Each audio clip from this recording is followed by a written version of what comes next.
तो इस वीडियो के अंदर मैं एक्सप्लेन करूँगा सेल डिवाइन थ्रोन के अपकमिंग एपिसोड के नोवेल को। अब अगर आपको वीडियो पसंद आए तो वीडियो को लाइक करके चैनल को सब्सक्राइब कर लें। So let's start now. So पिछले एपिसोड में हमने देखा था कि हाउचिन ने अर्थ मैजिशियन को हराकर उसका मास्टर बन गया, जिस वजह से हाउचिन के सभी दोस्त काफी खुश हो गए थे। तभी मैक्रोमैंस का रोबोट आकर उन सभी को बताता है कि अब तुम सभी को यहाँ से निकलना होगा, क्योंकि मैक्रोमैंस की पावर धीरे धीरे करके खत्म हो रही है। अब वो सभी टेलीपोर्ट होकर डीमन वैली में वापस आ गए थे। अब यहाँ से निकलने के लिए उन सभी को एक अंधेरी वैली से होके गुजरना था, लेकिन उस अंधेरी वैली में काफी सारे प्रॉब्लम थी। इसके बावजूद वो सभी अंधेरी वैली से निकलने का फैसला करते हैं। शुरुआत में उन सभी को इल्यूजन से सामना करना पड़ता है, जिस कारण से सभी लोग एक जगह पे वापस आ रहे थे, लेकिन हावी की मदद से वो सभी वहाँ से निकलकर एक दूसरी जगह पे आ चुके थे, जहाँ पर एक पिलर था। अभी देखने के साथ ही हावी ने उस पिलर को तोड़ दिया। अब इसके आगे से इस नोवेल की स्टार्टिंग होती है। इस नोवेल की स्टार्टिंग में हाउचिन अपने दोस्तों को बताता है कि अगर ये टावर असली होता तो ये ग्रेविटी प्रेशर हमसे हट जाता, लेकिन इस पिलर के टूटने के बावजूद ये ग्रेविटी प्रेशर हम पे और तेजी हो रही है, जिस वजह से मुझे ऐसा लगता है कि ये असली नहीं था, बल्कि असली कहीं और है।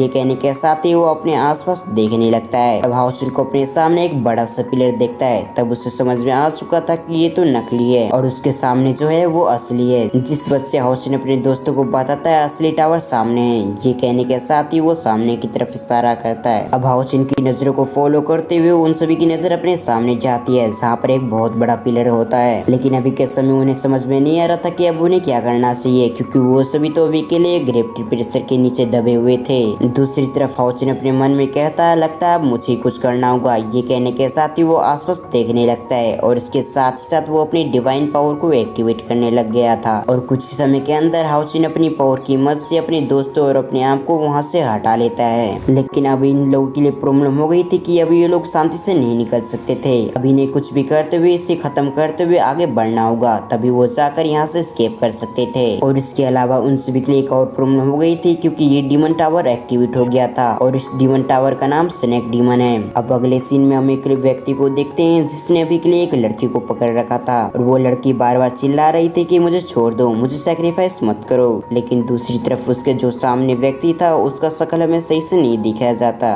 वो उस लड़की से कहता है, मैं तुम्हें आज सैक्रिफाइस करने वाला हूँ, ये तो तुम्हारे लिए काफी गर्व की बात होनी चाहिए। लेकिन दूसरी तरफ वो लड़की रोते हुए उस व्यक्ति से विनती करते हुए उससे कहती है, मुझे जाने दो, मुझे छोड़ दो, मैं अगली बार से यहाँ पर कभी भी नहीं आऊंगी। लेकिन दूसरी तरफ वो व्यक्ति तो उसकी कोई भी बात को सुनने के लिए राजी नहीं था। वो उससे कहता है, तुमने यहाँ पर आकर सबसे बड़ी गलती कर दी, इसलिए अब तुम्हें सैक्रिफाइस होना होगा, ताकि मैं तुम्हें सैक्रिफाइस करके अपनी पावर को और भी बढ़ा सकूं। अब उसकी बात सुनने के बाद वो लड़की और भी डर जाती है और उसकी आंखों से लगातार आंसू निकलने लगते हैं और वो चिल्लाते हुए कहती है, मेरी मदद करो। इसके साथ साथ वो नाकामयाब कोशिश कर रही थी ताकि वो अपने आप को बचा सके। वो चिल्लाते हुए कहती है, मैं अभी मरना नहीं चाहती। इसके साथ साथ वो अपने हाथों को वहाँ से आजाद कराने की कोशिश करती है, लेकिन दूसरी तरफ जंजीरों ने उसे ऐसा जकड़ रखा था जिसकी मदद से वो लड़की अपने हाथों को तो मूव भी नहीं कर पा रही थी। अब उसके सामने वाला व्यक्ति उसकी ऐसी हालत देखने पे और भी हंसने लग गया था। वो उससे कहता, अगर तुम सैक्रिफाइस नहीं होना चाहती तो तुम भोजन बन सकती हो। ये कहने के साथ ही वो उस लड़की को छोड़ देता है, जिस वजह से हम उस लड़की को देखते हैं जो कि सीधा नीचे की तरफ जा रही थी और एक धड़ाम की आवाज के साथ वो सैक्रिफाइस हो गई थी। वो उसे खत्म करने के बाद वो वहाँ से निकलने लगता है। दूसरी तरफ हम देखते हैं उस पिलर की पावर लगातार बढ़ रही थी, धीरे धीरे करते हुए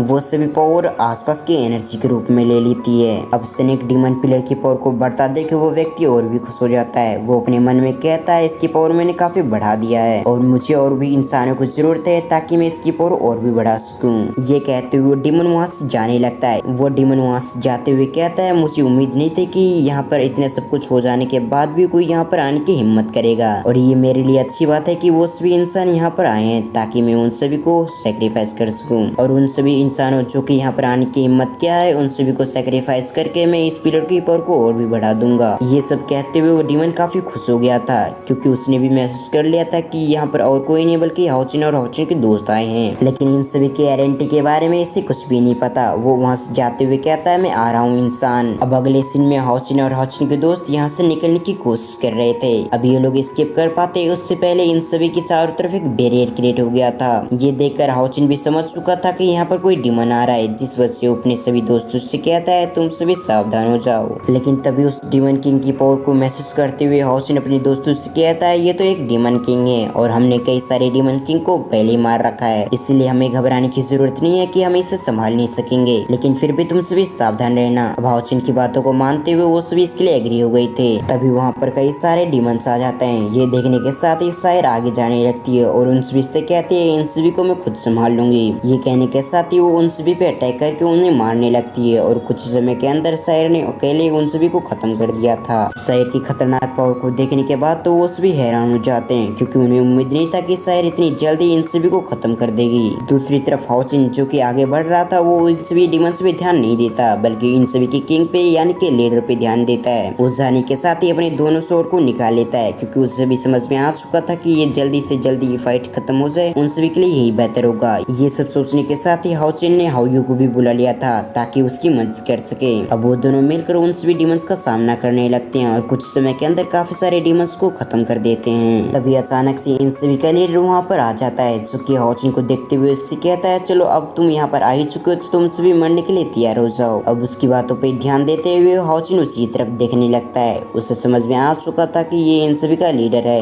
ये समझ में आते ही हाओचिन अपने दोनों स्वॉर्ड से उस पे अटैक कर देता है, लेकिन दूसरी तरफ हम उस डिमन को देखते हैं जिसके चेहरे पे एक स्माइल आ चुका था। तभी हम एक फ्लैशबैक देखते हैं जहाँ पर डिमन किंग यहाँ पर आने से पहले दो इंसानों को कैद कर लिया था, ताकि उन सभी की पावर की मदद से ये अपनी पावर को बढ़ा सके, ताकि इस लड़ाई के दौरान उनसे एनर्जी की कमी ना हो। उन दोनों के अंदर से लगातार एनर्जी निकलते हुए उस डिमन के अंदर जा रहा था, इसीलिए वो डिमन किंग इतना कॉन्फिडेंस था कि वो हाओचिन को हरा सकता है, क्योंकि उसकी स्पेशल पावर तो कभी खत्म ही नहीं हो सकती, क्योंकि अब उसके पास दो इंसान और उसके खुद की स्पेशल पावर है, जबकि हाओचिन के पास सिर्फ उसी का स्पेशल पावर है। और इसी कारण से उसे पता था कि जब इसी हाओचिन की स्पेशल पावर कम होगी तो वो उसे खत्म कर सकता है। अब कुछ समय के अंदर हाओचिन और उस डिमन में फाइट स्टार्ट हो जाती है, जहाँ पर वो दोनों एक दूसरे को अच्छे से टक्कर दे रहे थे, लेकिन धीरे धीरे करते हुए हाओचिन की स्पेशल पावर कम हो रही थी।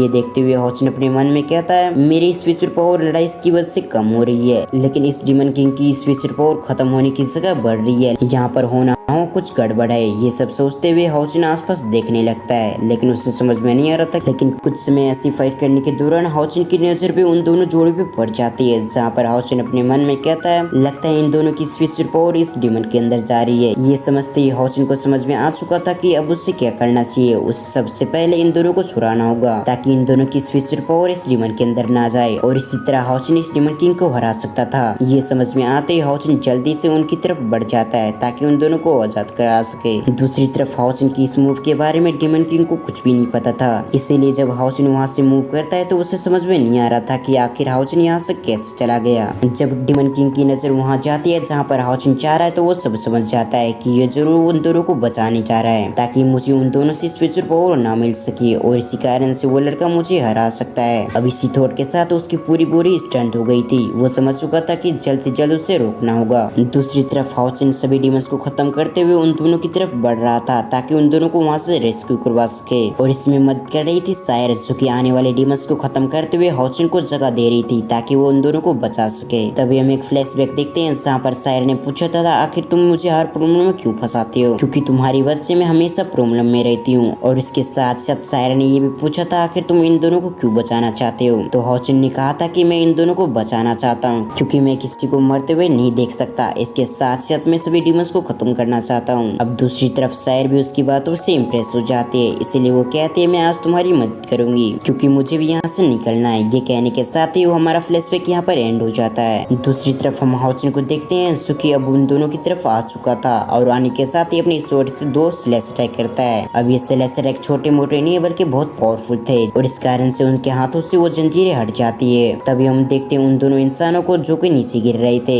ये देखने के साथ ही हाओचिन उन दोनों को बचा लेता है, और तभी हम देखते हैं आसपास में जो फॉर्मेशन लगी हुई थी वो डीएक्टिवेट हो जाती है, क्योंकि इन दोनों की स्पेस पावर की वजह से ये सभी फॉर्मेशन चल रही थी, लेकिन इन दोनों के हटने की वजह से ये फॉर्मेशन अपने आप कमजोर हो जाती है। अब ये देखने के साथ ही वो डिमन तो गुस्से से लाल हो चुका था। वो चिल्लाते हुए कहता है मैं तुम सभी को जान से मार दूंगा, लेकिन तभी उसे कुछ याद आता है, जिस वजह से वो अपने मन में कहता है डिमन प्रिंस अभाव ने कहा था कि एक डिमन स्क्वाड ने उसे परेशान कर रखा है, जिस वजह से कोई भी उसे मार कर या फिर जीवित हासिल करके उसे देगा तो वो उसे काफी बड़ा इनाम देगा। क्या ऐसा हो सकता है ये डिमन हंटिंग टीम वही हो? अगर ऐसी बात है तो मुझे कुछ भी करते हुए इन सभी को पकड़ना होगा, ताकि प्रिंस को मैं इन सभी के हवाले कर दूंगा और मुझे काफी अच्छा इनाम मिलेगा। ये सोचने के साथ ही वो किसी स्पेशल टेक्निक का इस्तेमाल करने लगता है, जिस वजह से उसकी पावर टॉप लेवल पे पहुंच चुकी थी। ये चीज कंफर्म करने के लिए वो किसी खास टेक्निक का इस्तेमाल करता है, जिसके मदद से उसे पता चल चुका था कि ये लोग वही हैं, जिस वजह से उसके चेहरे पे एक बेल स्माइल आ चुका था। अब इसी सीन के साथ हमारा ये पार्ट यहाँ पर एंड होता है। अब अगर आपको एक्सप्लेनेशन अच्छी लगे तो वीडियो को लाइक करके चैनल को सब्सक्राइब करें। इसके साथ साथ बेल आइकन को और भी प्रेस करना न भूलें। तो फिर मैं मिलता हूँ किसी और वीडियो में, जब तक के लिए थैंक्स फॉर वॉचिंग।